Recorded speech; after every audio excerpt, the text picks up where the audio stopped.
What's up, humans? This is the Power Up Mushroom, and I'm coming to you guys not live. And we're doing the One Up Talk Show, and we're here with the Spoony Bard. Spoony, say hi. It's Gaming with Spoons now, everybody, but hello. All is awesome, all is a pleasure. And then we have a returning, finally, Nomdee's back, guys. Finally out of the dark, right? Yeah. Nomdee here. How's it going? Yeah, and then last but not least, we got Schruncho returning as a regular for the talk show. Schruncho, go ahead. Scruncho returning as Scruncho. Yeah, there you go. So anyways, we have quite a few topics for you guys today, and you know what, I don't even know where to start, but you know what, Spoons, you can go ahead and take it away with the first topic. So actually, Joe, this was something that you had brought up with the whole thing. You actually did a video talking about games getting a second chance. I mean, we take a look at No Man's Sky and what's happened with that right now, and a lot of people are asking the question: should that game get a second chance, where it was now what the game was supposed to be at launch 2 years ago? So I'm gonna let you take the lead on this one, since you were the one who inspired the topic. All right. Well, I'm not going to really say much other than I'm going to introduce the topic a little more. So many people, we've probably all bought a game. Within the last few years, it's been more bigger than like anything else, like last generation. But we bought a game, we've come home, we getting ready to play the game, and the game usually has this big update, that it needs before you can even start playing online, or you could start even playing the game at all. And most of the time, this update it's required to start playing the game because either the game's unfinished, it's not working properly when they, put it on store shelves, so the physical copy probably isn't even playable, or maybe they found a bug and it's kind of damaged the game. And there's even times where even the update patch won't even fix the game. You'll start playing. I have used examples in that previous video. You guys can go check it out. I'll leave an annotation up there. Like Master Chief Collection, that game is still broken. You can barely play it at all, the multiplayer wise. And they're still saying that they're going to fix it in the future. Games like Battlefield 4, same thing. It was released broken, and over time the game was better updated. They added more content. They introduced new things to the game's features to bring the players back, and kind of fixed overall everything that the game got wrong at launch. But this leads to the question that do games like those deserve a second chance? Because usually within the first week, reviews come out, they'll straight up say all the problems that the game had, and most of the time developers won't have time to fix the problem before the review gets out. And this is something we're starting to see a lot lately, that a lot of games are starting to get fixed, and you're starting to see a lot of videos like resurface where it's just kind of like, oh, this game 10 years later, or this game a few years later, or then and now with this game. And recently a bigger update for No Man's Sky just came out, where they actually introduced multiplayer, something that we were promised at launch, and they finally gave it to us. So that's the question now. Do games, do they deserve a second chance at beginning a review, or a second chance at life, technically? Nomdee, what do you think? So I mean, first of all, what are we talking about? Are we talking about specifically games being broken at launch, or are we talking about games that just come out and are shit? Because if you remember correctly, when Final Fantasy XIV was first released, that game was shit. And even Square recognized that game was shit and came back and kind of said, all right, guys, our bad. We're going to rework this and kind of re-release this game for you. And that was one of the instances where it actually worked out for them. And the second chance was, I guess you could say, was merited, because it ended up, it's probably right now one of the best MMOs on the market. And that it is. It's actually dying genre that's going on right now. But yeah. It depends on what they're trying to sell me as a second chance.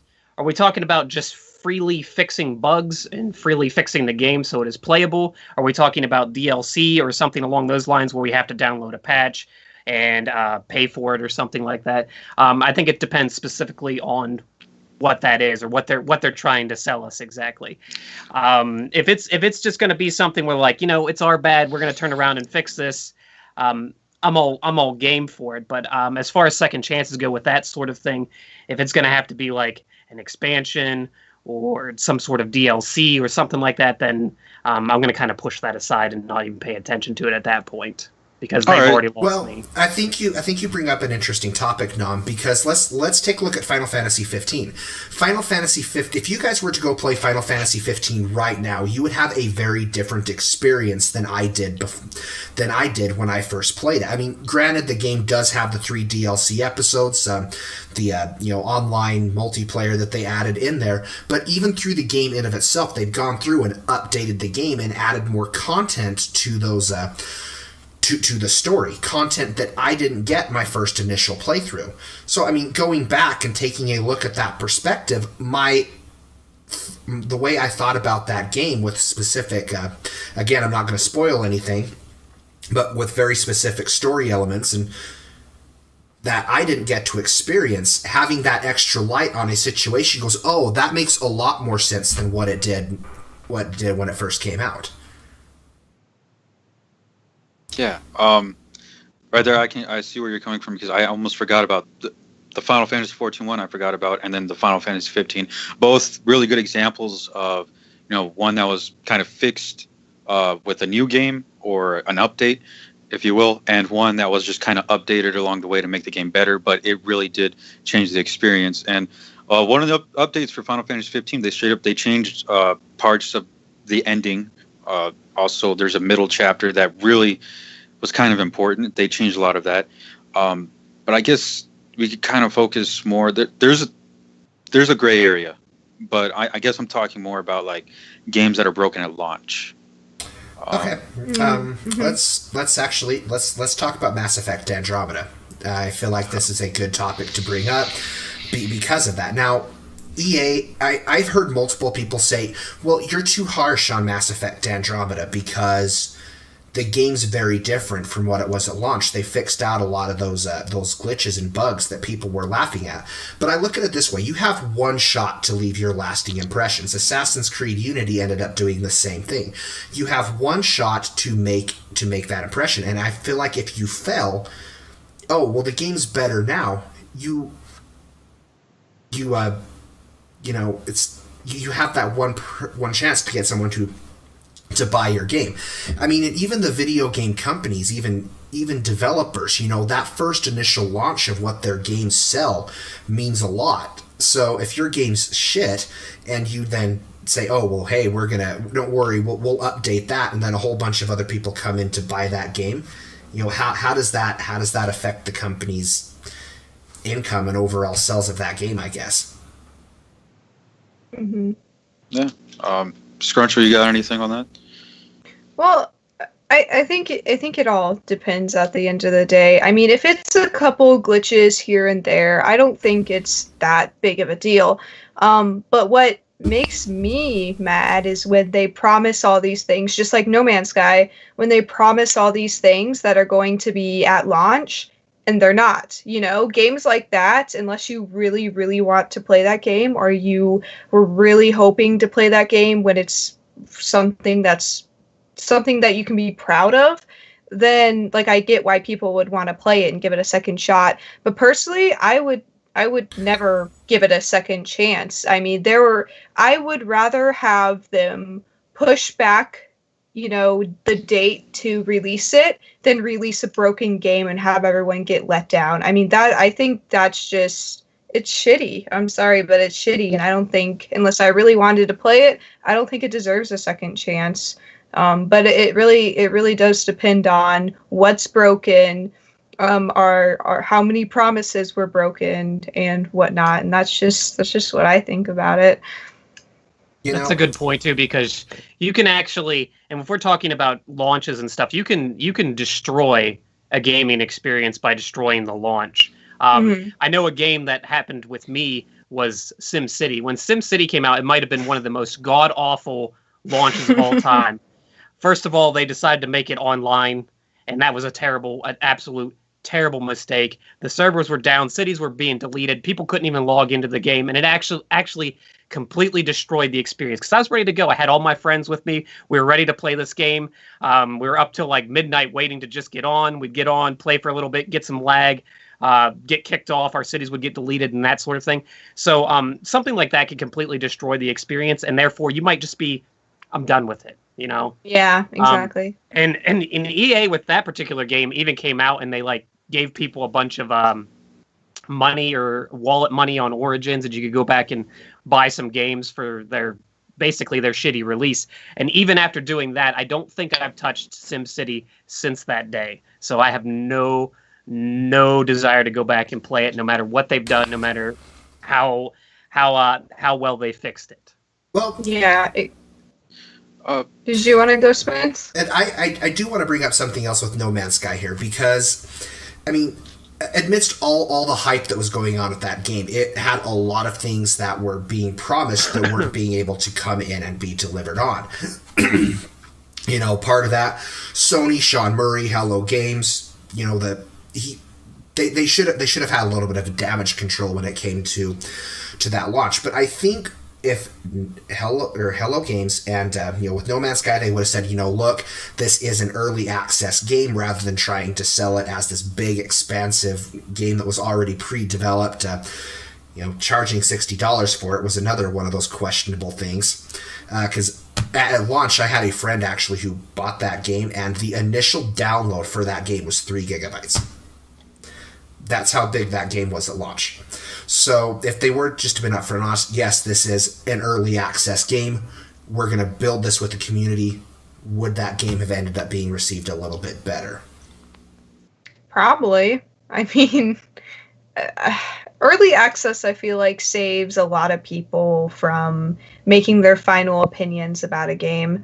At least it does for me. Like, if I see a game is early access and they're trying to improve it, and that's the reason why it's in early access, then I respect that, as long as they actually follow through with making improvements with it. But I mean, people don't remember dates being pushed back. You know, they remember, oh, I want to play this game, the date gets pushed back, and they're upset about it for like a little bit, but then they get the game and it's awesome and it doesn't even matter, you know? But people never forget a game that gets launched and it is straight shit, and it is not all the hype that it was built up to be. So I think they, if it were really like a game like No Man's Sky were really like messed up like that, I think it's important for the developers and, you know, the whole team to decide which evil they want to, you know, deal with, you know. Yeah. Actually, going on at that topic, are there any games that y'all, I know Nom talked about one, like where you just bought the game and it was so bad that you guys you never touched it again, even though you've heard that they've updated it, they've brought all this new crap into it, but launch was just poop. So like, did any of you guys like just drop out of a launch? Scruncho? I'm one of those people that, unless I absolutely cannot wait for a game, I think the only games that I've actually went and I got the day of launch or pre-ordered was the World of Warcraft expansions. But other than that, I usually like to wait for reviews for that exact reason, so I don't drop $60 on a game that is not, you know, made up to be something that it ended up not being. So I don't have very many experiences with that. Spoons? Mass Effect Andromeda. I remember that one. I don't know. That game's beyond redemption. Yeah, there are some games out there, like you guys said, that people they're not gonna forget a launch like that. Okay. When you have a game that has more love and compassion going into a nude sex scene than your character has for compassion of their dad dying, you have a problem. Yeah. Let's just note that you can push a game back and it can still suck too, though, because we had Mighty Number 9. Yeah. We had Mighty Number 9. Okay. Oh my goodness. Which makes you wonder what it would have been like if it were actually released on the day. It was probably a lot worse. Real quick, did any of you guys back Mighty Number 9? No, thankfully I didn't. No. You know, I bought Mighty Number 9 well after it came out too, and I that's on me because that game was highly criticized as being awful and crap, and the worst Mega Man clone ever made. But I was like, I'm going to give this a shot, despite the horrible trailer, despite all the pushbacks, despite all the negativities, despite it killing like Wii U's or whatever it was doing at the time. I went out and bought Mighty Number 9, and yeah, I paid for that one. Pretty good. Hey, It got me. I have a question for you. How many Mighty Number dollars did you spend on Mighty Number 9? I'm trying to think of what price it was at when I got it. I want to say 20. So I want to say it was $20. $20. Yeah, okay, this is another thing that pisses me off. When developers, I think the goal for Mighty Number 9, it was 60 grand, 90 grand, if I remember correctly. It was around there. There wasn't a big project they weren't asking a lot of money. But I do remember that they ended up raising over $2 million or $3 million. And what pisses me off is just that when you have companies they have these big publishers, or they have all this money to go into development, and you well know that that's enough money for a side-scrolling run and gun shooter, especially how small Mighty Number 9 was. Or games that, again, like other games, we could say Halo 5 that had Microsoft backing it. When they're launched with just nothing and it's broken, it can't even work. Mighty Number 9 can't even work on the Wii U still. It's still broken. And it launched with a day one DLC too. Exactly. It's just things like that. That's where, to me personally, I think that your game doesn't deserve that chance of redemption. When you have all that money backing it, and you had the time, especially like I said, Mighty Number 9, they pushed that date back so many times. They did so many times, and they had like an extra year, a couple years of development for that game. So there's some games. Everything they did with that game was terrible. It was like they've just made a series of like bad choices. Every single thing they did was bad. Well, rumor had it too that a lot of the money that they raised for the Kickstarter of Mighty Number 9 also went into I'm probably going to butcher his name here, but Kenji Ifune did with called Recore. A lot of that money went to go towards that game too, which oddly enough at launch was a shitty game. Yeah, that game doesn't even work. Like, they just barely patched it last year. It doesn't even make sense. Like, now the game's finally what it was supposed to be, but it's just, my head hurts. And I guess my last thoughts, I don't know about you guys, but my last thoughts about a game being released at launch broken is I feel like I said, like, a game gets one shot with me. And if I hear a lot of bad negativity about it, I'm not going to go out and try the game. And then later on, a year down the road, all these glitches and patches have been out. But by that time, I've forgotten about the game. I've lost a desire to play it. I don't want to go back and play it again.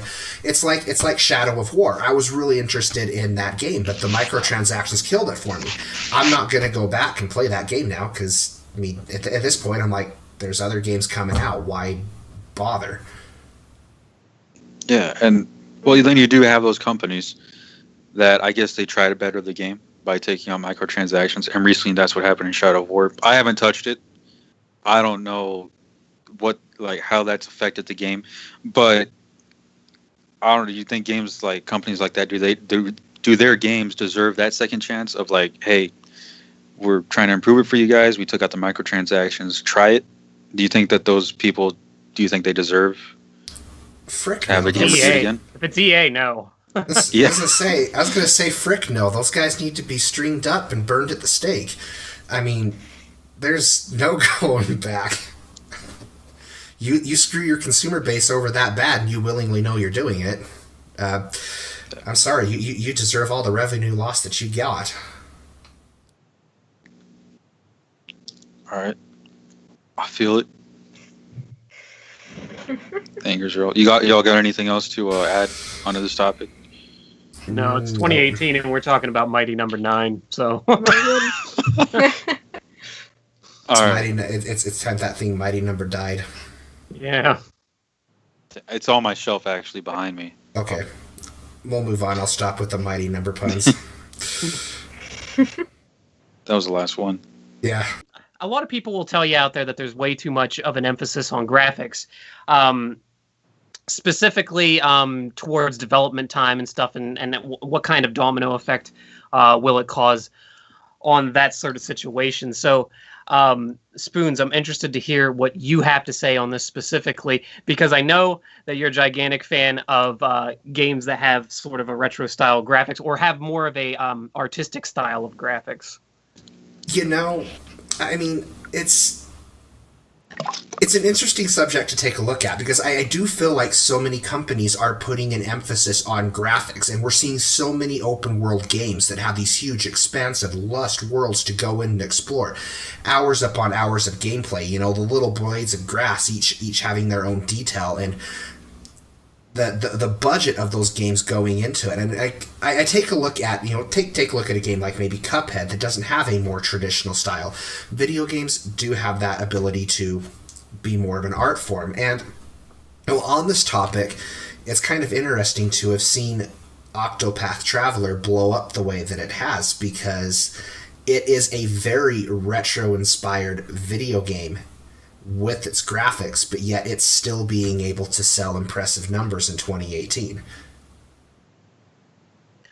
Yeah, I think I tend to focus more. First of all, what are we talking about with emphasis on graphics?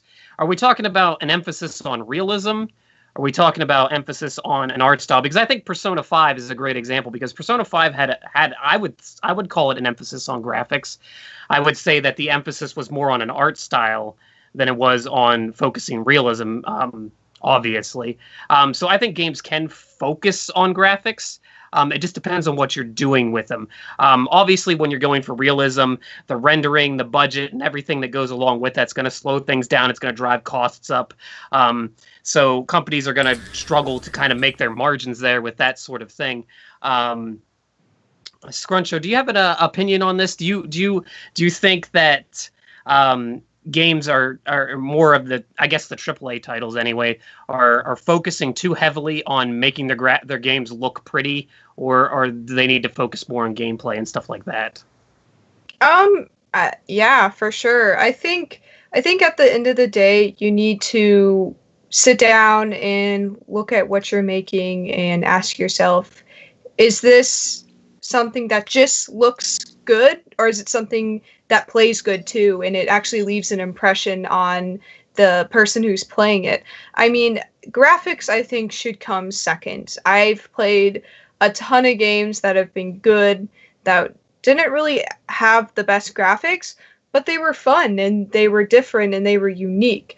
I mean, don't get me wrong, I love sitting down and playing Witcher 3 and having those graphics to the max and just walking around, and it's cool. You're like, wow.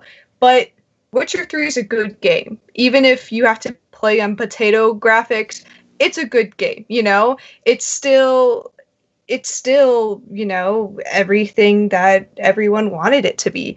And I think that if you're going to hype up only your graphics of a game, I think that it's I don't think that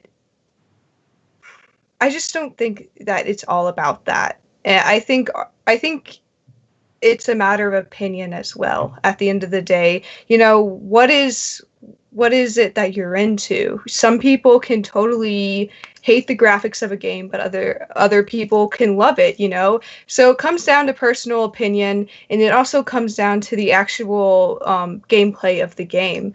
And I don't know. What do you think, Joe?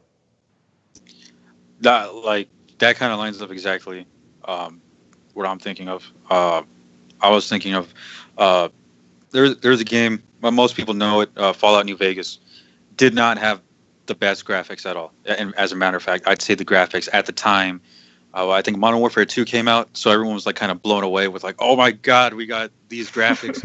And I'll never forget, my friend let me borrow Fallout New Vegas, and my thoughts were just like, what is this? Like, this game comes out now when you have this big budget title that looks like this, and this game looks like this. What is so great about the game? And sure enough, yeah, I played the game, and no, the more I played, like, I just got lost in the world. The art style ended up popping out to me, and then just the characters, the gameplay, the story, everything that would make a good game, a great game. It was just all there, but it didn't need the graphics at all. It did just enough to where it was just kind of like they knew what the player was going and looking for, and they gave the players an experience. And I think at the end of the day, the experience is kind of what matters. And graphics can play a part in it, but overall, like what Abby was saying, that for me, graphics do kind of come second. Yeah, for sure. You know, I kind of actually want to go in now and kind of explore this as a business in a business perspective, because I feel like you hear developers like EA and Activision and Ubisoft talking about the rising cost of video games becoming more and more expensive to go in and get. And the reason I thought this would be kind of an interesting topic to talk about is because we're seeing so many monetization coming through because developers are saying, oh, well, these games cost too much to make. And if we were to dial down on graphics a little bit, not every single game that came out needed to be, you know, some huge, expansive, realistic looking experience. You know, could companies kind of find ways to compensate those costs a little bit and you know, drop that monetary value? Because let's face it, us as all gamers, I think we do put a lot of pressure on these companies to have really realistic looking games. It's something we all kind of marvel in when we see a game. You know, like just a quick example, God of War, for instance. There's a part in God of War where you go to a snow-ridden field and you walk around as Kratos and his son, and you can start to see them kicking around the snow, and pretty soon you can see their footprints where they walked. And as you walk around, you know, it does look like that animation of kicking up the snow. Sure, it's a really cool thing. I was like, wow, that looks amazing. But would God of War been a bad game if they didn't add that graphical detail in there? Probably not. Yeah, I'm on that with you as well. And there are games out there that provide you a realistic experience or a very graphic intensive experience like God of War that are good games, and it doesn't seem like there was any kind of slack cut for those graphics. Horizon Zero Dawn is another one. But I think, to go along with what you said there, not only with monetization, and this kind of goes in hand with monetization, but we're talking about time frames here, where we're starting to see games take upwards of 4 and 5 years in development time, and they're almost like outlasting a console life cycle. And I think we're starting to see that right now with Final Fantasy VII. So I have to start to wonder how much of a focus is being put on to the graphics in Final Fantasy VII. And I know this is strictly a remake. So kind of part of the excitement behind it is, yeah, we're getting to see Final Fantasy VII with modern graphics. That's kind of the whole point. But are we focusing on it so much that now we're going to see Final Fantasy VII pushed back to the PlayStation 5? I think that's reality at this point. I don't even think we're going to get it for the PS4 unless they decide to keep the PS4 around like they did with the PS3. I don't really see that happening.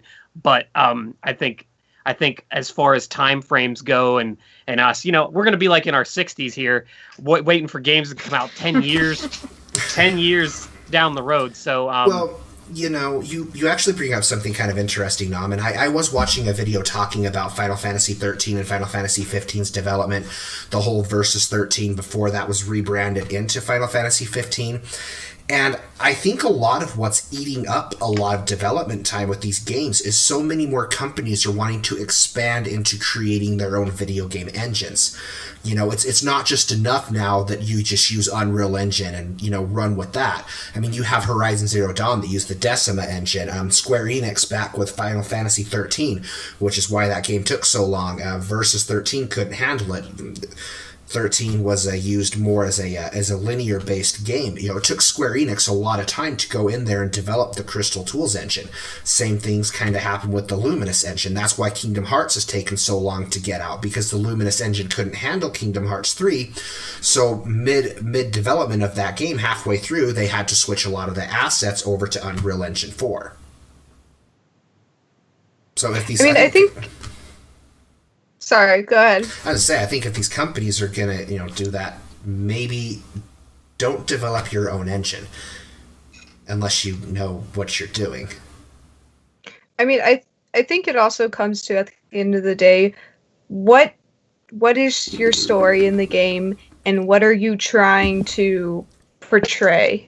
This is just a recent one. Spoons, you might appreciate this one, but Hellblade: Senua's Sacrifice. I mean, the graphics in that game to me are amazing because they're meant to capture what the story is trying to capture, which is pure human emotion and suffering. And I think the graphics that they use for that game portray it so amazing. And I think, again, that's another aspect that can maybe go into deciding the emphasis on the graphics of games. Yeah. Yeah, and I would say the same thing of Persona 5 with that too, even though it was done in a more artistic style than the realistic style. But I would say that the graphics aided that game in what it was trying to do majorly. Exactly. Yeah. Has anyone else got any more on that? I mean, just real quick closing. I think it's interesting to take a look at video games because you take a look at a lot of the games that back in the day were like, oh my gosh, this looks amazing. We take a look at it now and it's like, wow, this looks like dog shit. But games that had an art style, I mean, I haven't uploaded yet, but I recorded a video talking about the Wild Arms series, and still to this day, Wild Arms 3 just has a very aesthetic feel to it because it had pencil shaded graphics, and I think it still looks really cool today. You know, whereas a lot of other games that from that era, the PlayStation 2 era, you take a look at it's like, damn, how did I play this? It's kind of like a canvas, though. You give someone a canvas and everybody will do something different, and sometimes they'll kind of look like other people's stuff, and sometimes it won't. I think of video games for the most part as a form of art, and I don't think everybody is artistic in the same way. So I don't personally think that graphics should be just to what looks the best. How do you portray your art, and how do you portray that art to the story that you're trying to tell? Just like on canvas, what are you trying to portray in the picture that you're painting or you're drawing? Yeah, agreed on that one. Shroom, you got the next topic for us? What's up, Mr. Shrooms? Oh, I do actually. So I guess this is a topic I guess a few people have talked about. I don't know any big YouTubers who have talked about this, but there's a lot of games out there that we're starting to see, like really story-driven games where that's all it is. It's almost like visual novels. You have the Telltale series, like the Walking Dead series, Back to the Future. They're doing Guardians of the Galaxy. They've done Batman.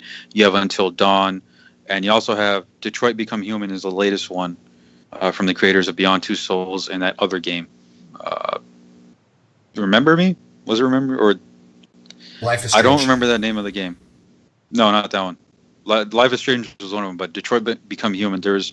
Oh, Beyond Two Souls? The one before that one. Heavy Rain? Yeah, that one.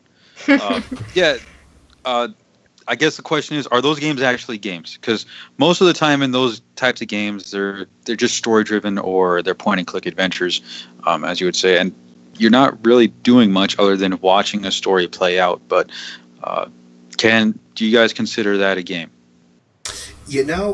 I'm going to say this. This really comes down to a question: what constitutes a video game? Now, one game series that I have recently gotten into is Danganronpa.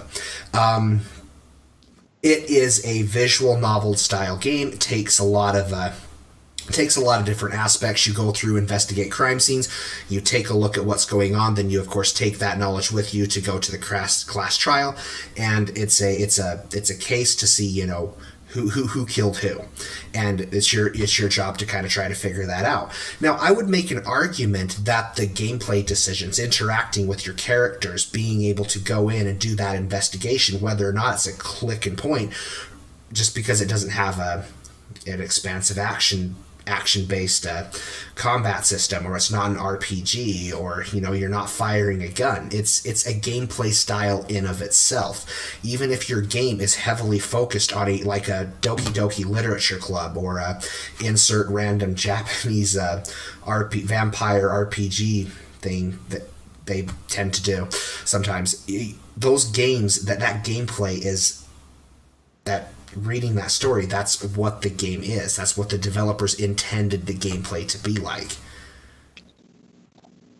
And I think it kind of comes down to what you are into, rather than more what's a game and what's not.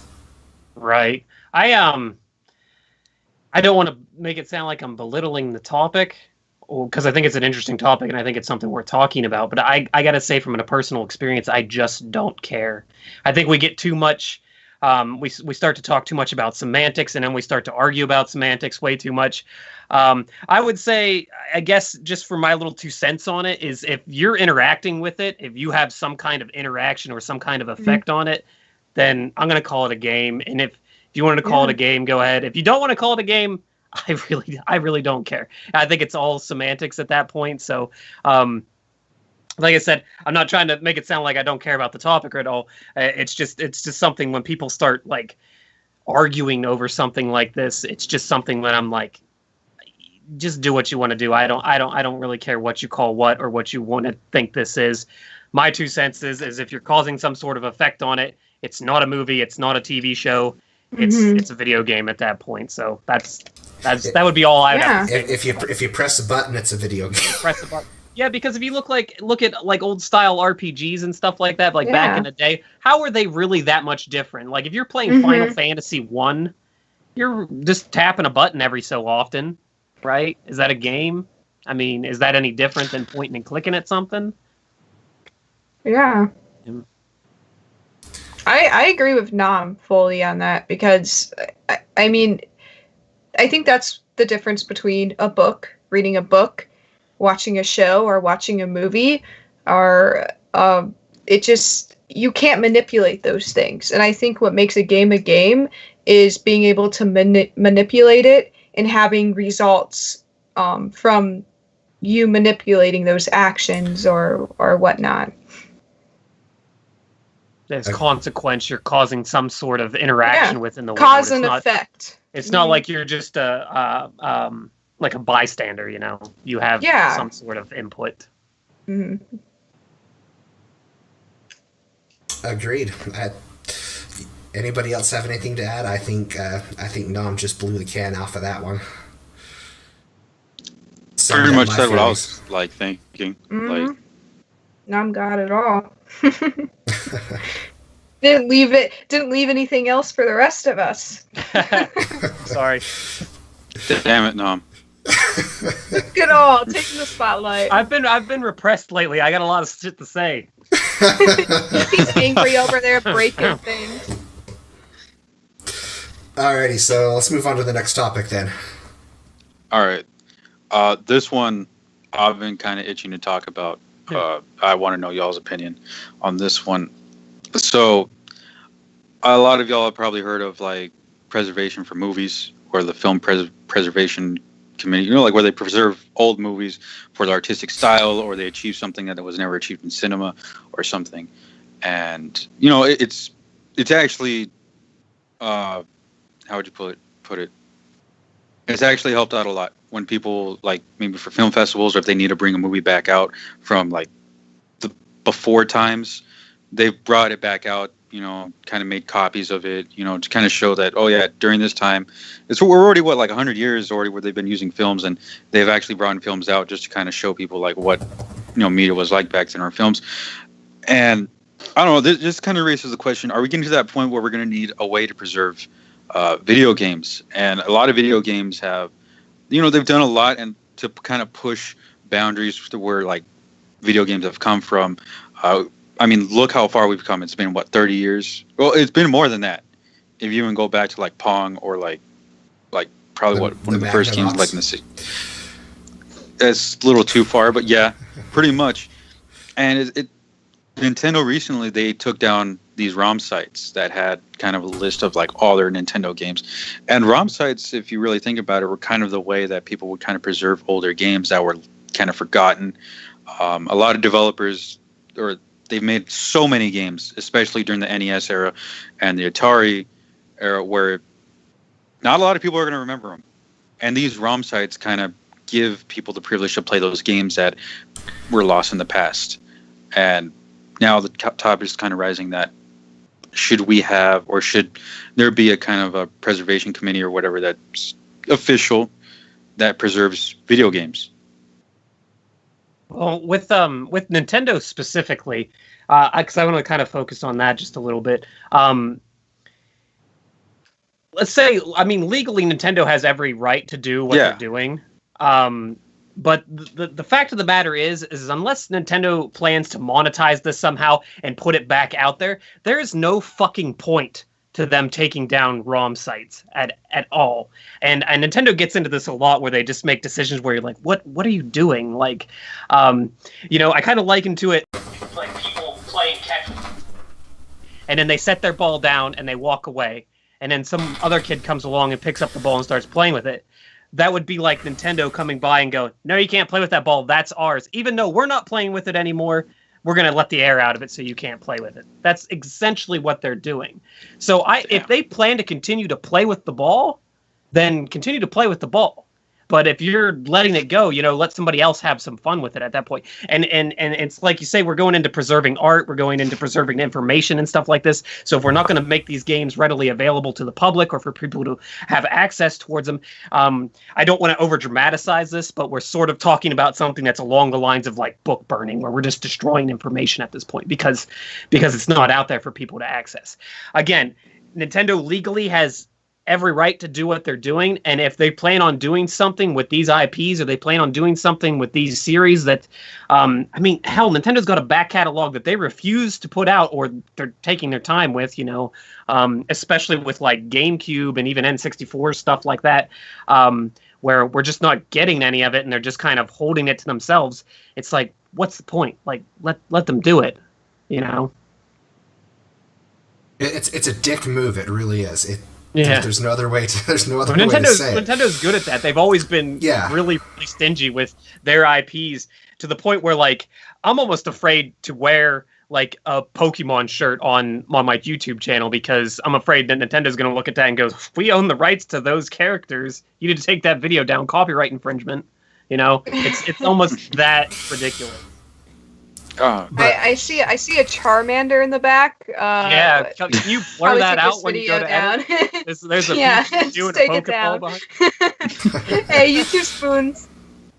The thing, I guess something that bugs me is going along that the amount of people trying to defend. Okay, like Nom said, yes, Nintendo has complete jurisdiction to go in and shut these down. They're their IPs, their products. They can do what the hell they want with them, but it still doesn't make it a smart move for consumers, And I guess what makes me mad is people trying to push, if you don't own the game, you shouldn't be able to download it. You should have to own the game to do it. Oh, okay, fine.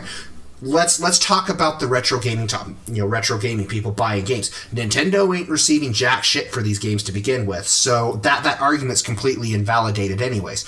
What's the difference between me going out to a thrift shop, finding an SNES game, purchasing that, going home, playing it on my SNES console, versus me just downloading an emulator and playing the game that I downloaded from the internet? Makes no difference to Nintendo. And I hate the legal argument. I kind of talked about this on the last video I made when I was talking about Rick and Morty and stuff. People will always argue the legality of things, and just because something is legal doesn't mean it's the right thing to do. And I think that really shows through with this. Yes, Nintendo has the right to do what they're doing. I'm not going to disagree with that whatsoever. They can do it if they want to do it. But like you said, it's a dick move for them to do it. And if they want to continue to have a happy consumer base, then maybe they should, play more to the consumer in that situation. Well, I feel like they should be proud that these games are so old and people are still out there wanting to play them and wanting to explore them. And it kind of ruins the chances for people who are growing up and they have an interest in video games, and they want to see older games, and they want to learn about older games. How can they do that? I think they should be proud that people are still playing their games, their older games, and are still remembering them. I mean, that's a legacy, and that's kick ass. I mean, honestly, and they took that away, so that's kind of it's kind of weird to me. You make an excellent point, because talking about the latest generations and gamers and them trying to have retro gaming as a hobby. Retro gaming is probably one of the hardest hobbies to get into at this point, simply because of the access to the games. If you want to play them, your best bet is to get onto these ROM sites. Otherwise, you're going to be spending tons and tons of money, and not to mention how hard some of these games are to even find to begin with. And you got to pay for the system, the old console. You got to hope that it works. You got to go out and you buy. Close to impossible. One of these talk shows we talked about a Super Mario Brothers, the very first one, going for $30,000, right? $30,000 or something like that. Yeah, I mean, not everything is that absurd, but I mean, I've gone into game shops, where I've seen retro games that were $200 and $300 and $400 just for one game. If somebody wants to go out and experience like Iron Sword or something, I don't know, they might find one that's a copy that's like $30, $40, which is ridiculous. Yeah, and it's not just happening to the older consoles; it's actually happening to newer consoles. I don't know if y'all paid attention to my tweets. I think it was like a month, 2 months ago, so it was a while back. Most of y'all have heard of Marvel vs. Capcom 3? Yeah, Marvel vs. Capcom 3 Ultimate was released on the Xbox One and the PlayStation 4 a couple of years ago, kind of just to kind of hold people out because of Infinite or whatever, and they stopped printing the game recently. I didn't know about it, but I had always seen the game on store shelves, and I'm like, you know what? I'm going to buy that game one day. Let the price drop a little bit. Nope. They stopped printing that game, and now to even find that game is the hard part. Finding it now, you're paying. If you're going to pay somebody, like now that people know they've already scalped every area, of that game, and on Amazon, the game's going for around $160 to $180.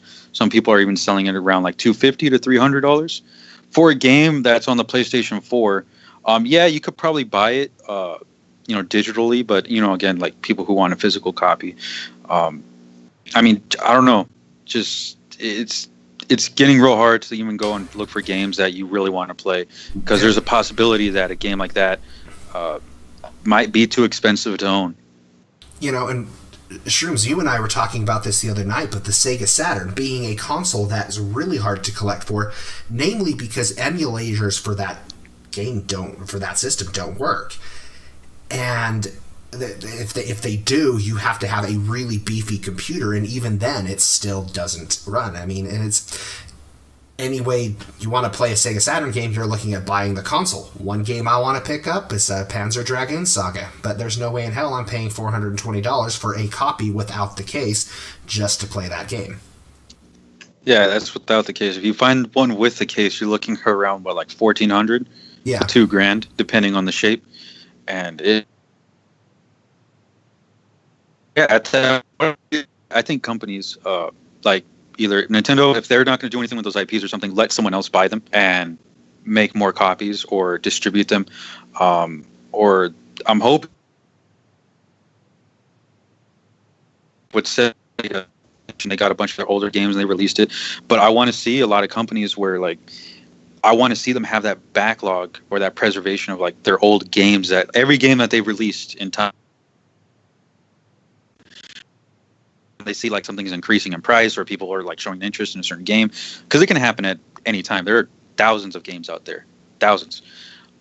Someone might find a gem in the rough, and when someone announces it, you'll look at those bigger retro video game YouTubers, like maybe Alpha Mega Sin, Happy Console Gamer. Not to say that it's bad that they mention it, but the moment they mention it, people will go out and they'll start looking for those games. Drive those prices up. I just think that companies should have a way to preserve those games, and kind of when that time comes, you should have a way to distribute, release those games. Just kind of, help the consumers out. It's better, in my opinion. No, you look like you're going to say something. No, I was just thinking, like, even if Nintendo wants to resell them themselves, I mean, it's completely an option for them to do that too. So Yeah. I don't know. Yeah, I don't know. That's just thought. You guys have anything else? Preserve games, damn it. I mean, okay, you know what? Scott Pilgrim versus the World, a game that's gone. We're never going to be able to get that game again. So, something needs to be done to make it so these games are ready, available to play, so we can share them with our kids. And I would make an argument at some point that this is also why Let's Play channels are so important. Because as long as YouTube's up, as long as that platform's up, anybody can go and watch a Let's Play of a game and see what it was all about. You just kind of... Oh, go on, Scruncho. Well, I was going to say, in some of these games, they're really good games. I mean, just games that I feel like everybody should play. I mean, this isn't technically a retro game, but Jak and Daxter on PS2. That game is amazing. It is one of my favorite games ever, and I know there are emulators out there for PS2s and Jak and Daxter and whatnot, but I'm afraid that one day I will not be able to get access to this game unless you have an original copy, an original system. But games like that, to where I can't think of another game that's exactly like Jak and Daxter that I've enjoyed exactly like Jak and Daxter. I mean, I played that game over and over again so many times, and it's such a good game in my opinion.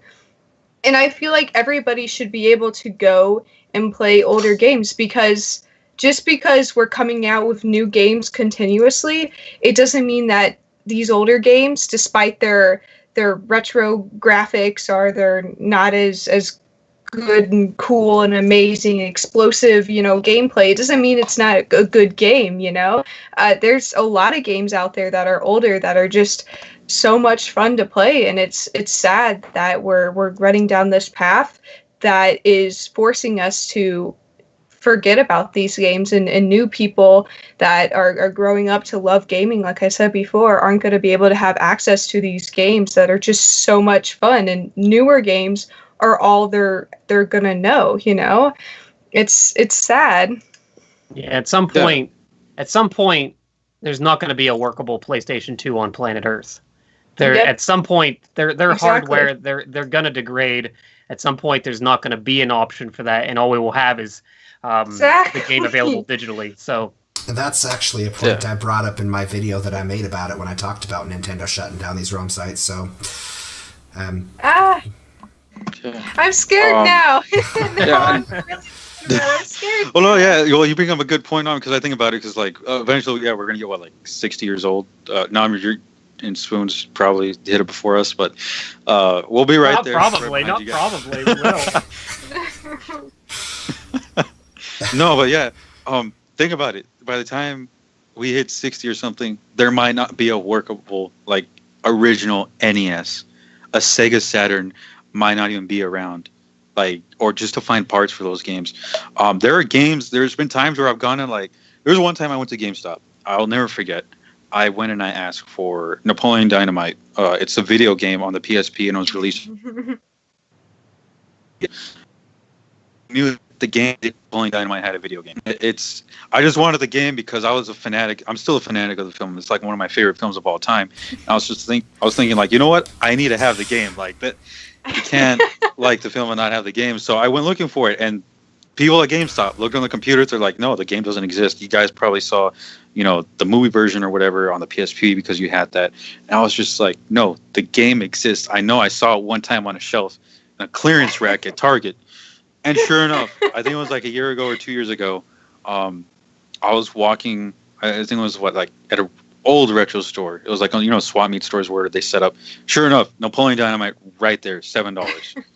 I was just so I picked it up, but I'm scared because that we're going to get to the point where we're going to mention games like Scott Pilgrim or Castle Crashers, maybe Shank 2 if you guys played on the Xbox 360, or Angus Wing.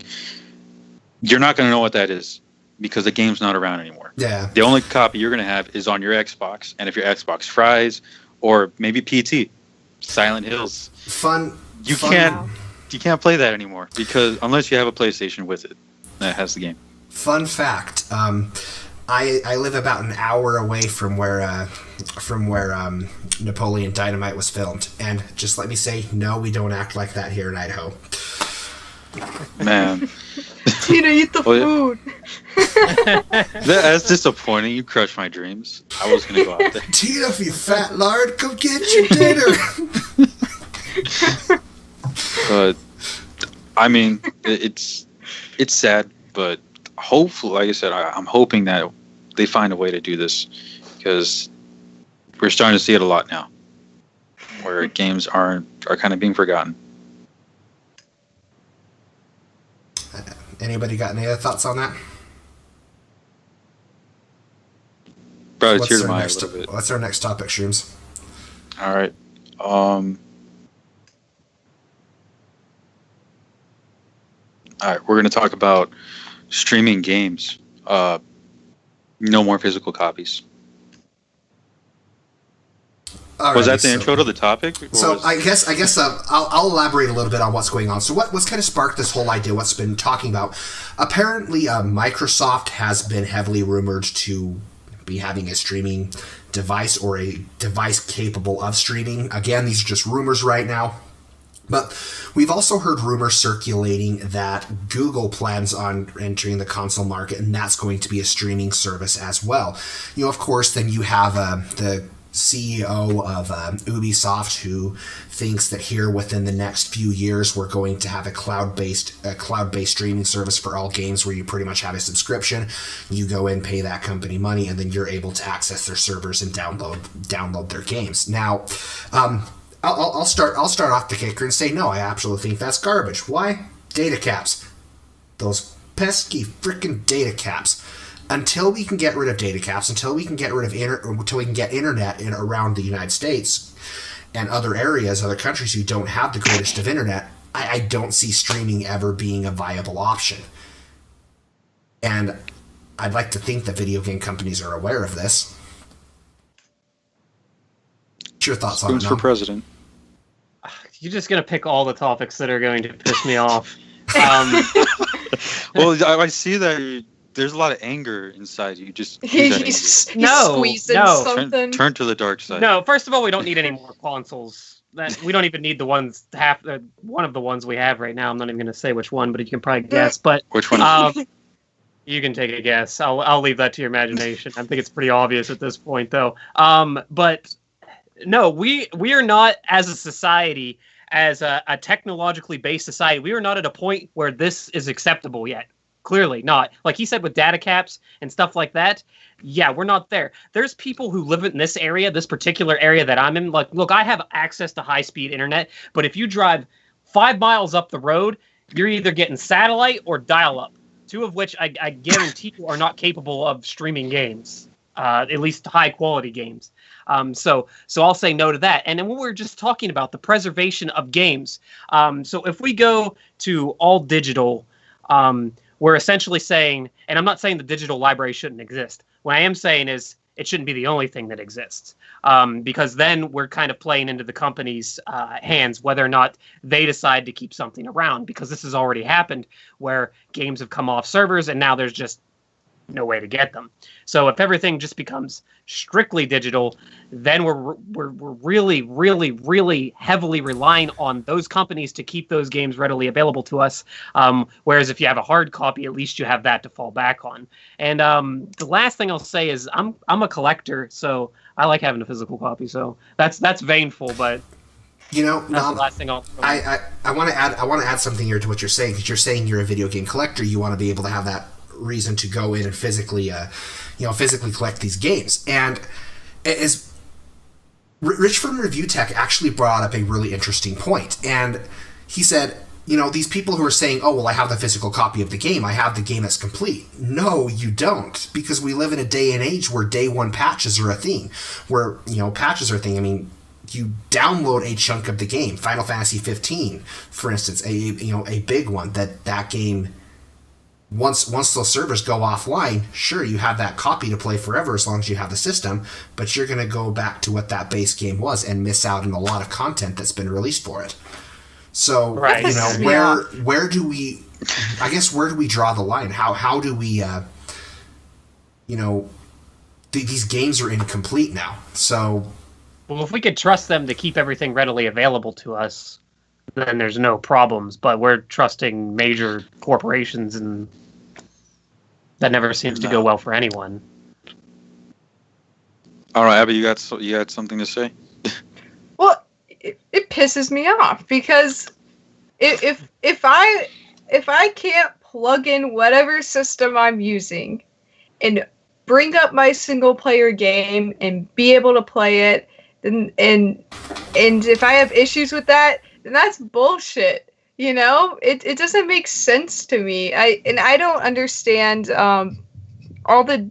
I mean, I get it for like DLCs and stuff, adding on content that you have to download, but I don't understand why we can't have games available for us to put in and play. And I think it's going to decrease the number of gamers that there actually are out there. Oh, you want to play this game? Sorry, I can't. My internet sucks.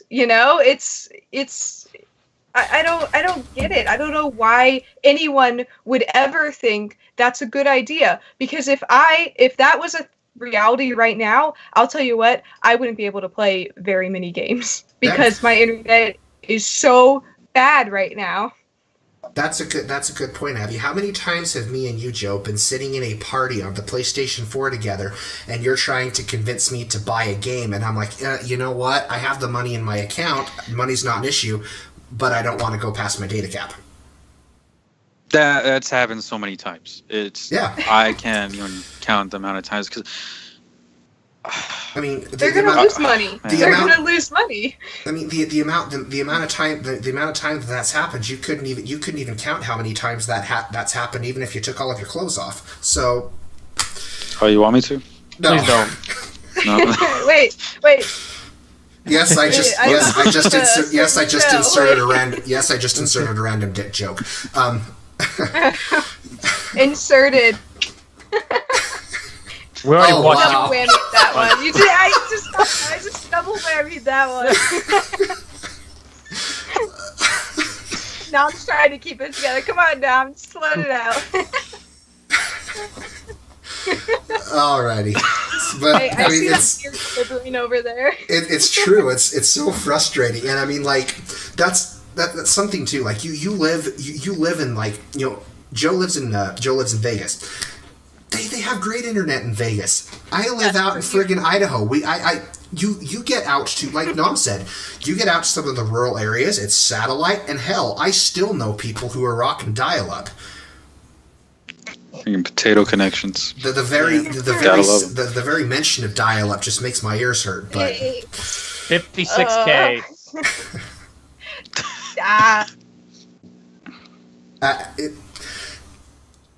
I'm sorry. I'm gonna come right out and say what nobody else has said. If these game developers are going to go strictly digital, then they are effing stupid. They need to pull their head out of their gosh damn ass and realize that, hey, you're going to be alienating a lot of people. Yeah. Well, we were also talking about that streaming service that they would think about coming out. Xbox has that Game Pass, which Xbox is stupid for it. I think it's also a way for. I don't think that developers can make a lot of money off of that. If you throw your game in a streaming service, I mean, look at Xbox. They threw all their AAA titles, every single one that they had, into the Xbox One Pass.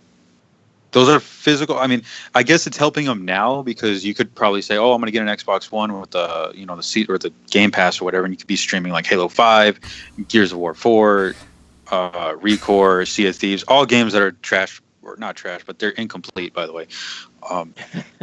I mean, I don't think that benefit like developers because you have God of War came out for the PlayStation 4. Look at that. That sold like a single copy. But if you throw games like that in a streaming service, there'd be no point in buying the games. Sea of Thieves, No Man's Sky 2.0. But yeah. No comment. All jokes aside, I think that I mean I get why Game Pass is a interesting idea, but at the same time, who makes that money? I mean, who gets the chunk of that? I mean, and here's what really scares me about moving into a cloud service. Just say let's just take a $15 fee every month in order to keep these services going. So I want a Square Enix a fee, so I pay $15 there. I want a Sony fee, so I pay $15 there. I want to Ubisoft, because I play some of their online multiplayer games with them, so I want a subscription fee there.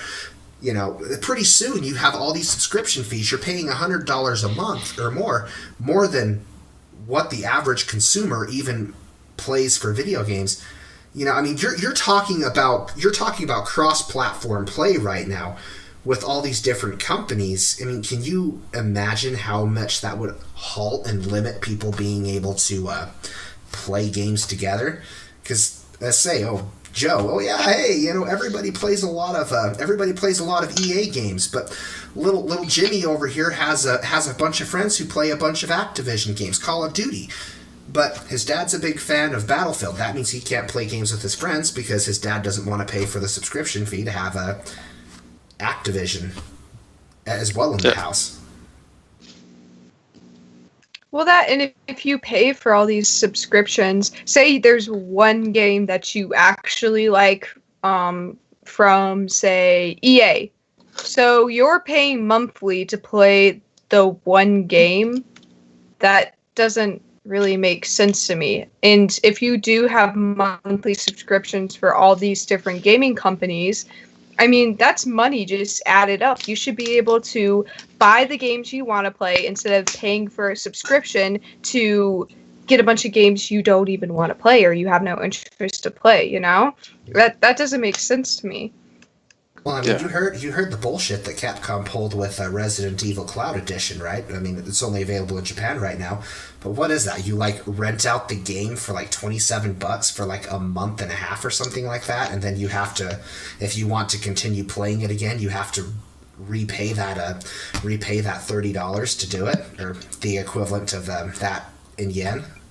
So you can't own the game? No, if you download it from the cloud and play it, you have to keep. If you want to continue to play it, you have to pay Capcom at some point. They're turning it into a rental service, essentially. Oh, what? Yeah. I didn't hear about that. Oh my gosh, what? Dude, that's fucked. Nom, you look like you have some pent-up rage there about that. I know, she's squeezing and breaking things. I think we've all said our piece here on this. Is just a stupid idea, especially at where we're at. So I mean, where we're at. I mean, if that maybe one day when there's free Wi-Fi countrywide, maybe this might be a good idea. But yeah, but what if the Wi-Fi sucks, and what if it goes out in your area? What goes? I mean, my internet goes out sometimes just randomly. It happens. It's just like when. Do you remember when the Xbox One was announced?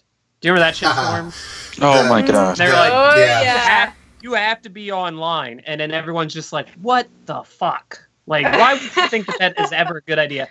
And there's literally no difference between that and this. No, you have to have the internet.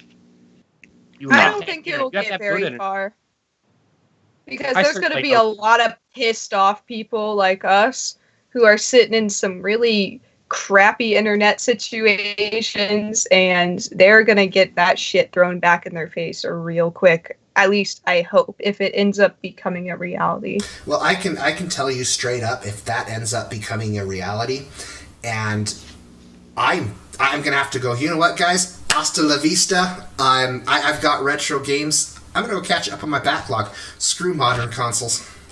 Yeah, but as we noted earlier, I'm gonna go read some books or something. your PlayStation 2 is not going to last forever, so that's what they're banking on. Yep. That's why you go to McDonald's and use their Wi-Fi and just start downloading all the ROMs you possibly can. I forgot you could do that. I've seriously contemplated about doing that. Yep. Yeah, but then you can just buy another computer, at least for now, until until computers become extinct too. Yeah. They're basically our phones at this point. Oh, I will never do phone gaming. I'm sorry, I can't stand it. I can't stand it. All this PUBG, Fortnite BS on your phone. No, I'm not doing it. I forgot I that haven't even been a phone exists. You know, So Yeah. guys, mobile gaming. Oh, can you guys want to talk about mobile game? We you can know, I do. jump right into this because I have a lot to say about it. So you guys are I more mean, than welcome to. I don't hate on people who like mobile gaming. I just don't like it myself. And it's just my opinion, and I'm not going to hate on people for liking mobile gaming, but I just personally can't stand it. Will never do it. I hate the microtransaction-y feel to it. I also hate how they're taking Wild Arms, Phantasy Star, frickin' Star Ocean, throwing those onto a mobile phone and going, hey, here's the new games in those series. I grew up playing those classics. I love those games. Frankly, screw you. Yeah, I do. Mobile gaming, if I can find something a little stupid to play, like on break at work, then Yeah. I don't know, does that Okay. count? Does like Words with Friends count and stuff like that? Is that mobile I gaming? would say Okay. so. But, Russell? like, there's those mobile games that like I would totally play. It would be like you guys ever play Bubble Breaker or that snake game on the Nokias? The snake, where yeah, you the tap snake. it goes around. Yeah. Yeah, like I don't know, like simple games like that. But like what I see that they're trying to do a lot right now is, I guess EA just pull off the stupidest stunt at E3 by introducing a new Command and Conquer mobile game, and they're trying to make it like this huge competitive scene. I don't know how that stuff is going to pick up. I cannot get behind that stuff because I guess I'm not a mobile game person. And what it looked like, it looks like a match like that they played right there could last up to 20 minutes if someone who really cracked the code. I'm not going to spend 20 minutes on my phone just to have my phone die on me, or like I have 5 minutes left after a match like that. I don't know. I'm not behind it. You know Well, how you I play. think. Oh, Sorry, go ahead. Go ahead, Scruncho. Go ahead. I think that mobile gaming, usually people pick up mobile gaming when they're bored. They have nothing to do. They're out in public. They can't be on their actual consoles, or they're just. I don't know. I would say that we've they're all just crushed candy on the shitter. We all know it. well, yeah, and for people who don't have like consoles to play on, but they're not really that big into gaming. So people who are going to have like the Fallout games on their phones, like usually people, why would you have stuff like that on your phone when you can just go and play, stuff on your computer? Not to mention, like, I forget what the name is of the actual phone, but the Razer phone, like that looks really cool. But then you sit there and you look at it and you're like, wow, this is really cool. But why would I want to care about the resolution of this phone playing these games when I can just go and play on my computer with my two monitors that are the size of my body? It's just like I feel like you're stepping down from the quality of gaming that you actually get. I mean, like I said, I can understand if you're out in public, you're on a trip, you're bored, but as an actual form of gaming, like competitive gaming, like you were saying, Joe, it just seems kind of weird to me. But I guess I can understand people who don't have the money, or they don't have the ability to play on like consoles and stuff. I can understand it from that point of view. And like I said, it is just my opinion. I mean, some people could really like mobile games, and there are mobile games that you can only get on the actual like app stores and whatnot, and you can't play on your computer. But I don't know, for me it's just not for me. I'm getting sick of Square announcing ports for mobile too. I die a little inside. All these ports that I want, and Square will come up and go, "Here you go. Here's your port. It's on mobile." I will say though, like the old, like the apps that you can get to that, like the old Game Boy apps, like those are kind of cool because you can play like the old Pokemon games and stuff. Those are kind of cool. I'll say that. That's how I mobile game. That's mobile gaming to me. And as for what Nom said, then they decide to port over the shitty ass Chrono Trigger mobile phone game to frickin' Steam. Instead of the actual, well, they ported the mobile version to Steam. They didn't port the DS version, which they should have. Didn't they port Final Fantasy VI? Yeah, they ported Final Fantasy VI and Final Fantasy V, both of the mobile versions, I believe, to Steam. I heard that they're going to port Final Fantasy 15 mobile version to Steam. You heard about that one? I did not. You know what? I'm kidding. Final Fantasy 15 Pocket Edition can kiss my white hairy ass. We're all pleased to hear you have a hairy ass. Thanks for the visual. I know. I'm just like. Don't know if I can get that one out of my head. But well, because they. Never mind. Moving on. Square does it all the time. So, they did that shit with Tactics too, didn't they? I believe they came out with a mobile version for Final Fantasy. I don't know what you're talking about. That version they actually ported over was the one that was on the PSP though. So. Right, but I never played it. The PSP is how old now? Why don't we have a Final Fantasy Tactics for Steam? Why don't we have a Final Fantasy Tactics available on PlayStation Network or anything like that? No, we get a version on our mobile phones. That's kind of my beef with it. You know what needs to happen with Final Fantasy Tactics? That shit needs to be remade with the graphics of Valkyria Chronicles. Moving on to our next topic, guys. One thing now. There's been a whole thing with IGN talking about it. A lot of Pierce did an article on it. We've heard Amy Hennig talking about it from the grapevine, and this is a lot of people are worried about video games being streamed on Twitch, and really kind of every streaming platform that there is out there. This, of course, kind of came into an article. One thing that IGN was talking about was how she had talked to Alana Pierce said she had talked to a lot of different developers within the video game industry. Some big, some small, some indie, AAA, and they talked about how Twitch is, in a sense, killing single-player video games, because games like Fortnite are being able to come along and getting free advertisement. They're consistently being able to get more and more player bases being able to play that game, and they don't really have to go out and advertise it. Whereas, let's say a Let's Player or someone like Jacksepticeye or one of the big Twitch streamers who stream the single-player game, once they play that single-player game, beat it, they're done. They move on to the next game, and they never really talk about that game again. And then that game just kind of fades into obscurity, and it doesn't really get any sales past that first 3 to 4 months. So a lot of people are saying that Twitch is destroying single-player games with that, because it's not generating the revenue that Fortnite is. And there's also, of course, the fear that people are just watching Let's Play videos and not actually playing these games. Sorry to put you on the spot here, Abby, but your whole channel is centered around a Let's Play. It's a Let's Play channel, so I feel like you have a very interesting perspective on this particular topic.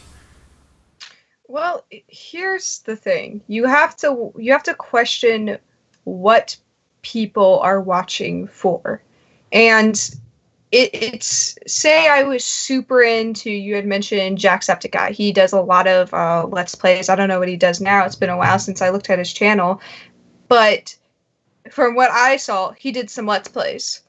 Okay, and what is different from him than another person that does Let's Plays? And I'll tell you what it is. It's how a person's personality combines with the actual game that they're playing. And I think that's a big reason why people watch these Let's Plays, is because people like to see different twists to what certain individuals bring to the table. Because some people like to watch people play games, and they like the way that their personality reacts to playing these games and realistically. And then you have people that want to genuinely hear the comments of what other people think about a game.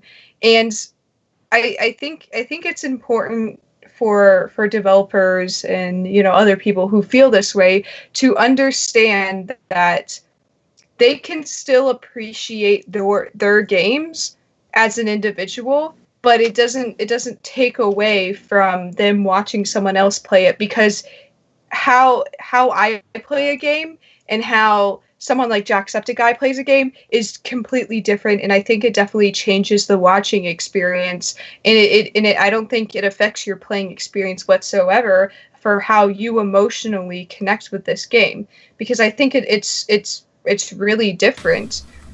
I don't know. What do you guys think of this? You know, I think I agree with what you're saying there. I really think that it does come down to the individual YouTuber that you're watching. I mean, there's a whole reason that Markiplier blew up Five Nights at Freddy's.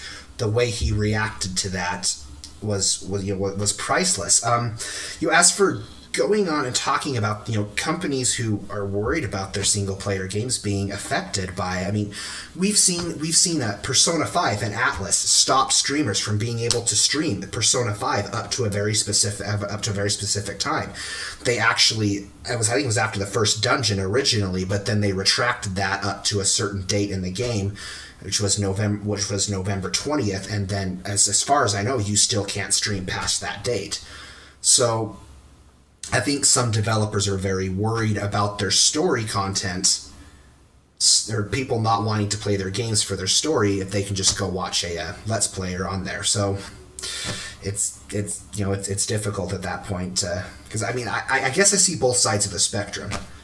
Yeah. I mean, I can understand how money might be affected, because I think for popularity and appreciation, I think you have more popularity and appreciation of the actual title of the game.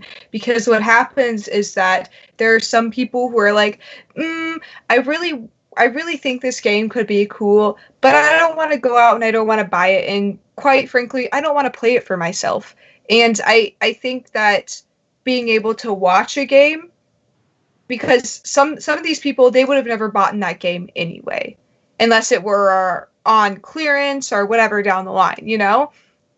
But I think as an art and as a bigger picture, and for actually knowing the titles, that watching Let's Plays and whatnot increases that value. And I know the company wants to make money off the game, but I think the artistic appreciation of a game is more notable and it's more respected, since there are people who are actually playing the games, and there are also people who are watching the games who would have never bought in the game anyway, because they didn't want to drop the money on it, unless they were absolutely bored down the line, if they were kind of on the fence about it.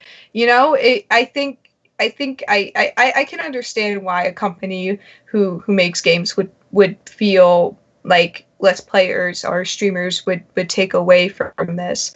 I do, but I also feel like the actual appreciation in the gaming community is a lot larger than what it used to be, considering the fact that some of these people would have never played these games anyway. When it comes to Let's Plays and Twitch and streaming and all of that, the main reason that I know personally that I will tune into that is not for the game, really. It's for the person. Like, if I'm watching Schruncho's channel, I'm watching for her particular take on what she's doing. And I gotta say, a lot of the Let's Plays that I do watch are actually games I've already played. I watch for the person playing the game. Yeah.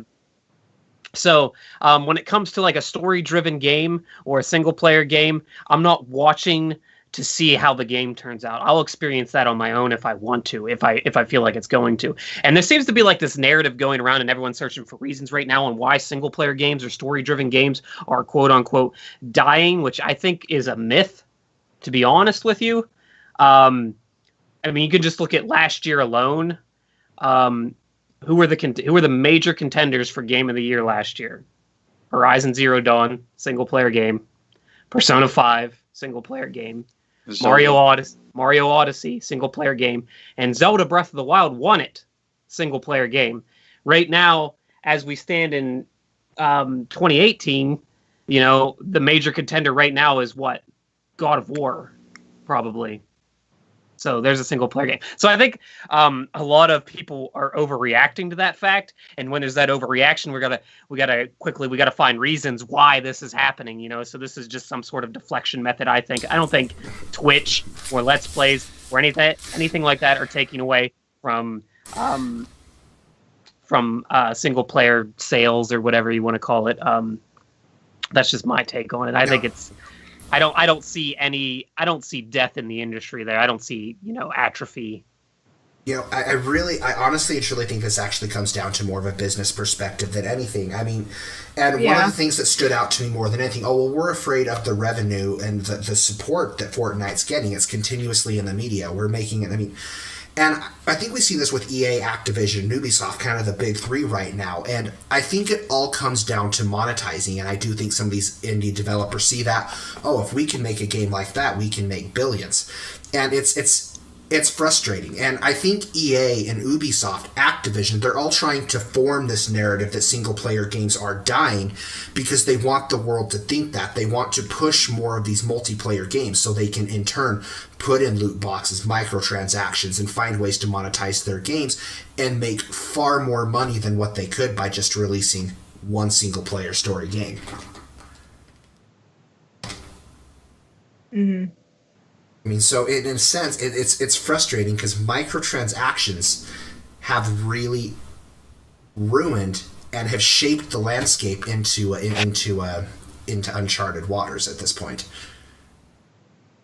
Multiplayer games though, like Fortnite and games like Overwatch, even they get so old, and I think that it's a you jump in and you jump right out kind of deal. And I think that single player games are something that lasts forever. And nobody's going to be playing Fortnite in 20 years, but people are going to be playing the new God of War in 20 years because people are going to respect that game, and they're going to look at it as a form of art, and not just the get in get out kind of game that was popular for this amount of time. It was the same thing with League of Legends. Remember when everybody was playing League of Legends?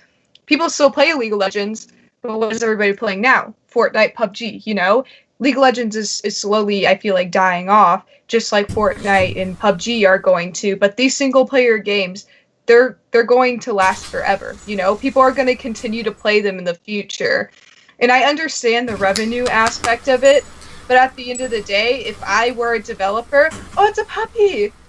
I would want my game to be played in 20 years rather than a hit, bang, and then leave kind of thing, You should respect that aspect of it. And I think people are going to remember your company. They're going to remember the games that you made and what you gave to the actual gaming community. Yeah, that actually hits it right on the point. What I was going to say. There's definitely an argument to be had, though. A lot of these companies, they're not right now. They're looking to make money. They're not taking in the fact that they want to have, that they want their game to be preserved. At that point, you're in it for the wrong reasons, though. And I hate to say that, because there's probably a lot of good people in gaming companies, but gaming is not. It's not. It is a business, but I feel like it's not all completely about business. It's supposed to be something creative, It's something that, smaller indie developers spend hours on making a game in days and months and forever. And they make $1 off of it. They put it out there for free. You need to be in this business knowing that it is not all about money. You need to know it's not all about money. And how people feel about your game and how people remember your game is so much greater than any amount of money you make off of it. And if it is truly an amazing game, you will make money off of it. So there's no reason to feel threatened by Fortnite. There's no reason to be threatened by Overwatch, because nobody is going to remember those games in 20 years except for the fact that people were obsessed with it for this amount of time. And it's the same deal with streamers who stream these games and is the only game that they stream. Nobody's going to remember these streamers. Nobody's going to remember these YouTubers unless it leads to something bigger that they can do. You know what I'm saying? People remember the people who stream and they play multiple games and they respect these games. And that's as a Let's Player for me, that's what's important, that I respect these smaller indie games, that I respect the games that I play. And these are the people who are going to be remembered. And these are the games that they play that are going to be remembered, because they're games that are worth remembering, if that makes sense. Well said. Well said. You know, I mean, and just it's true. There's like not every multiplayer game takes off either. Like Lawbreakers, that fell off the first month. Nobody touched it afterwards. So yeah, you know, just because you have an idea for a multiplayer game doesn't mean you're going to be able to monetize that son of a bitch and make a lot of money. Yeah. Nom, you look like you're sitting on some thoughts there. No, she had a lot to say. I was trying to take that all in. That was awesome. One of the things she said in there, though, I think really I could just put it into a sentence, is just make a good game. You don't have to worry about anything. Yeah, exactly. You know, and it's just go along with what she's saying. I feel like brand recognition means everything at this point. I mean, you know, take a look back. Take a look at back. Me and you, Nom, and even Shrooms here will have an understanding of it. You know, but Square Enix back in the PlayStation era, you know, it was like, oh, hey, did you hear Square Enix? What? Square Enix is coming out with a new game? Gimme. It was automatically brand recognition because you automatically associated Square Enix with an amazing RPG. Well, Square Soft. Yeah, Squaresoft. Yeah. I'm trying to Bethesda and all the Fallout games too. You know, people hear Bethesda and they're like, oh, Fallout, and they get excited about Elder Scrolls. You know, like kick-ass games that are going to be continued and to be remembered, and people still play the old ones. I can't even tell you the amount of streamers that I see still you know, playing these older games. It's crazy to me. It's because they're good. And it's one of the reasons why, and she brought up indie gamers while she was talking there, or indie games while she was talking there in her speech earlier. That my spiel. Her spiel. She talked about indie games, and that's one of the reasons that I gravitate towards indie games, is because you know, when you play an indie game, what you're playing is a passion project. And most of the time, probably like 90% of the time anyways, that you're playing a passion project. You're playing somebody's dream. Like this is what they want to do. And usually you almost can never go wrong with that. So that's typically why I gravitate to those games, and why those games tend to withstand a lot more than like what she was saying with like the multiplayer games and stuff like that. Yeah, exactly. But I did think it was very interesting because Amy Hennig had made comment on that. Amy Hennig, Soul Reavers, Uncharted, you know, behind some really popular games, you know, was really the one who conceptualized a lot of the ideas with Uncharted. I just thought it was very interesting for such a prolific video game developer to say that.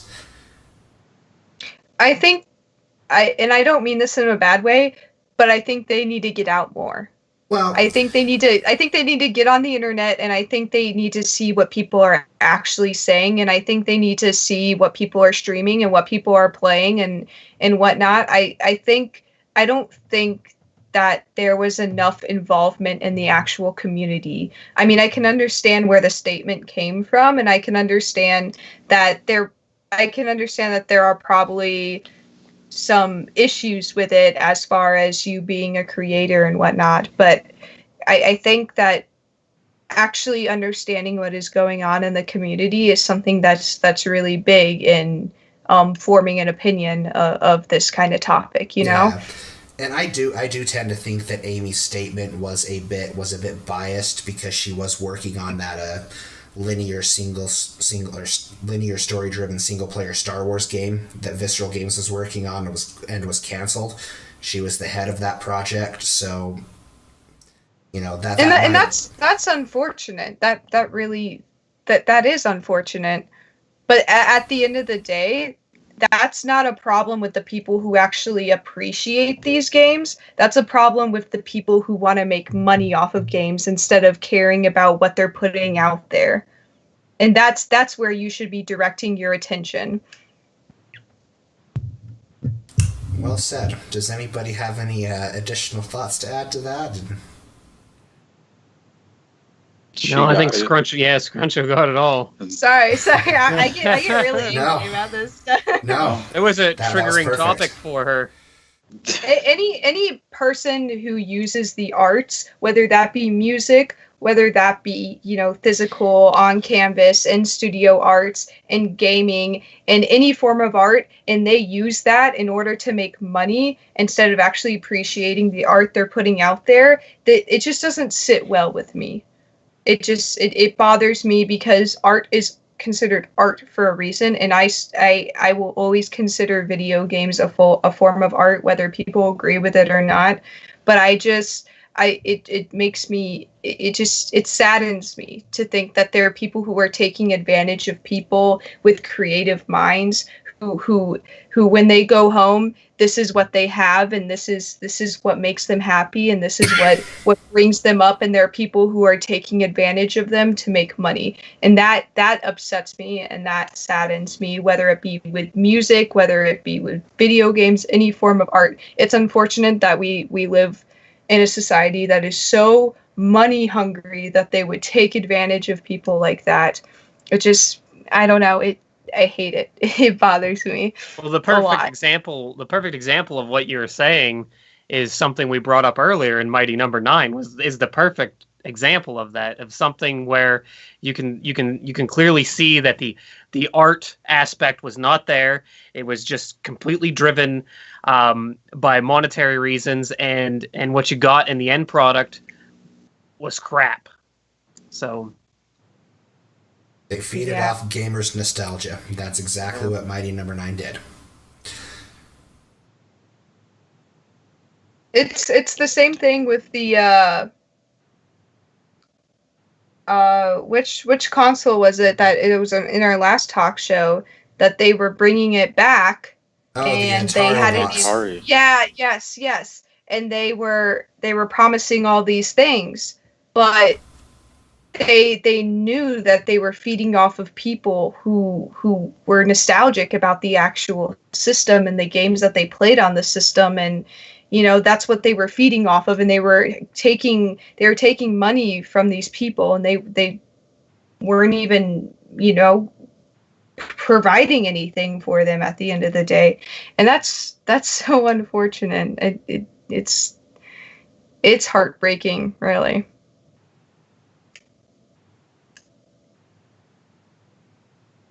Any other topics we have to talk about, or I think we should start wrapping this up? Yeah, we got it. That was damn. Alrighty. So, real quickly, we'll end it as we always do. What's everybody been playing? You want to go first, Shrooms? I haven't changed my games much. I have the tournament next week, so I've been killing Tekken 7. I gotta stay on top of my game, at least until that. And then also Octopath Traveler. If you guys haven't picked up Octopath Traveler, then I'd say if you're a fan of Final Fantasy VI for the Super Nintendo, you'll probably like it. Definitely give it a shot, even if you haven't. I'm just gonna echo what Joe just said because Octopath Traveler is the only thing I've been playing lately, and it is definitely fulfills the itch of the JRPG, the retro JRPG fan. I still need to play that game. I'm currently playing through Shining Resonance Refrain. My goal is to get a review out that before I play Octopath Traveler, just because I feel like that's a game that's going to get swallowed up. It's fun. I would recommend it. It's definitely a decent game. I wouldn't say it's great, at least not right now. But yeah, we'll have a review up on the channel here, hopefully within the next 2 to 3 weeks. How about you, Scruncho? What have you been playing? As of right now, with friends in a multiplayer game, I've been playing some Conan Exiles. If anyone hasn't given it a shot recently and they played it when it was kind of first out there, they should probably play it again because they fixed a lot of things. I know there was some issues in the beginning with the actual release and whatnot. As far as smaller indie games, I've been playing a lot of early access games lately that have been, they haven't been particularly good, but they are in early access, and I have been enjoying kind of seeing like the airs and kind of at the end of my videos explaining like the things that I would like to see and the airs that I found. So I hope that it will help in a way, and I think that's really all I've been up to, other than dealing with my newfound shitty internet. And I will be continuing to stream again in a couple months when I'm in a more permanent place with better internet. Other than that, I got nothing else. Well, that about wraps it up, guys, for the One Up Talk Show. Thank you again for tuning in. Again, we have Nomdee. Nom, where can they find you? Oh, on my channel, just Nomdee. Yeah. All right, yeah. In the bathroom. I've been in the bathroom. Not been out of the bathroom in a month. So. Alrighty, I've been gone so long that I don't even remember like my Twitter handle or anything like that. So if you just go on YouTube and you type in Nomdee, I should be the first thing that comes up. If you want his Twitter handle, it's Nomdee Media. Or you can find that video that the guy hates me. Like it's in the. Yeah. So I made a hate video. I still need to watch that video, but not much. I want to watch that. PowerUpMushroom, where can they find you? Right here. Oh, in the PowerUpMushroom channel. We'll leave a link to, of course, everybody's channel in the podcaster, so you guys can go check them out. Because no one knows how to tell you how to get there. And Scruncho, where can we where your channel name? At my YouTube link down in the link below. I'm also on Twitter at ScrunchoG. I also have a Discord channel, which is on my our Discord server, which is on my actual channel page. So I'm on that, and that's where you can find me for the most part. Same here. You can find me at Gaming with Spoons. Follow me on Twitter under TomberryKing128, and most importantly, guys, stay happy, be happy, game happy. The One Up Talk Show's checking out.